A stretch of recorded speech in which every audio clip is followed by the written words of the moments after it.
You are listening to the Awake Athlete Podcast. I'm Jessica Mikowski, endurance athlete and mindset coach, here to share with you perspectives and contemplations from a 10,000-foot view of life.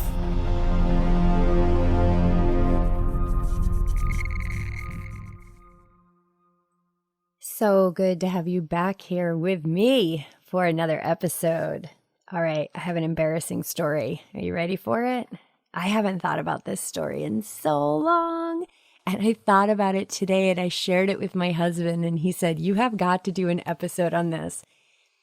And it's involving the ego. So it's always good to talk about the ego so, we don't have to hide from it. We're all self-absorbed. We're all in lack. We all fall into the lower self. We do. We totally do. And we're so fearful at the same time of losing that part of us because it's our individuality, it's our uniqueness. And without that lower self, without that separation, I'm me and you're you, then who are we? So this takes me back to 2013 during my yoga teacher training. And I remember walking in on the first day and there was this girl there and she was had the Ironman beanie on and an Ironman Canada finisher's jacket. And, she just looked super fit. And of course I was like, well, I'm going to sit next to her because as far as I was concerned, she was the only cool person there. So we ended up, of course, becoming friends and also competitors during the yoga teacher training, which, we talked about and laughed about a lot. And I remember early on in the yoga teacher training, I don't know why I was talking about this. Oh my God, it's so embarrassing when I think about it now, but I was so sure of myself in the moment. I was so acting from the ego and I was talking about racing. I'm not a professional athlete. I've never been an elite athlete. I've never been asked to start in the elite wave. So why? Oh my gosh. But it was about result stalking. So I'm trying to tell the yoga teacher in the yoga teacher training why I stalk results, right? I look at a race and then I look back at the history and I look at the results for the girls before and then I see what their ages are and if they've aged up or, if I've aged up and, who's aging up into my age group. And then what if they come and, oh my gosh, if that girl shows up again who won the age group last year, there's no way I can run those splits and I won't get first. And because I was always going for the podium and I've had my fair share of podiums at triathlons, but not for many years. And I remember just going on and on and on about this. And he was like, well, how does it make you feel? And I was like, well, I feel prepared. And I also feel really anxious. And he's like, yeah. So we go on and we started talking about it. And at the end, and I'm going on, but, because I'm he's not getting it. Result stalking is a real thing and you need to do it if you want to prepare as best you can for a race.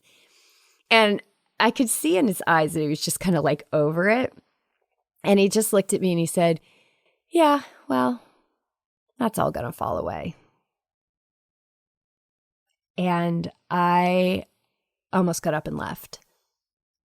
How dare he tell me that my competitiveness was going to fall away?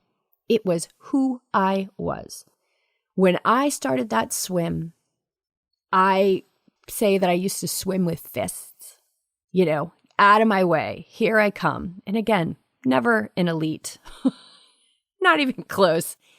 But it was the ego had me thinking that I was so important and I was so serious about triathlon, even though I was having a great time, you guys. And even though my whole life I have leaned toward the positive and always felt an immense power within me. And I talk about that briefly in the first episode of season 1. But nobody guided, I didn't have a guide to tell me that what I was feeling was the energy that creates worlds. So it moved into entitlement, it moved into competitiveness, and basically what it did was it moved into the lower self, into the ego. And so that really scared me because I didn't know who I was without those things. And I knew that what he had just said to me was true. And there was a part of me that was already feeling that. This was 2013.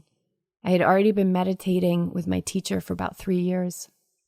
Things had already started to fall away. And I went home and I journaled about it, and I was so angry and I was so scared. And I got all of that out, and then I knew it was going to be okay. And I've never stalked a result since. And I have lost that competitiveness, but not the drive that allows me to leave it all out there. Not the love that is the fuel for what I do and gets me out of bed in the morning. I have never lost the important parts of me that love being an athlete. I have never lost myself as an athlete. And if anything, I am stronger, more confident, kinder, compassionate, and determined. I am relentless in my pursuits, but I do it with so much less of my lower self, and I align myself with that energy that creates worlds. And what I found is that I'm achieving more with so much less effort. So it's okay. There are going to be things that fall away on this path. Things that you never even knew were holding you back. Things that you thought were propelling you forward. They're going to fall away when they're ready. And when they're ready to fall away, they do so effortlessly, quietly. And they may be gone for quite some time until you notice their absence. And then it makes sense that you've been feeling better for so long. And you realize that that little part of you that tried to make itself so big was never necessary for you to be your best. Because to be your best, to reach your fullest potential, to be who you truly are, it takes no effort to be you. It takes no effort to be you.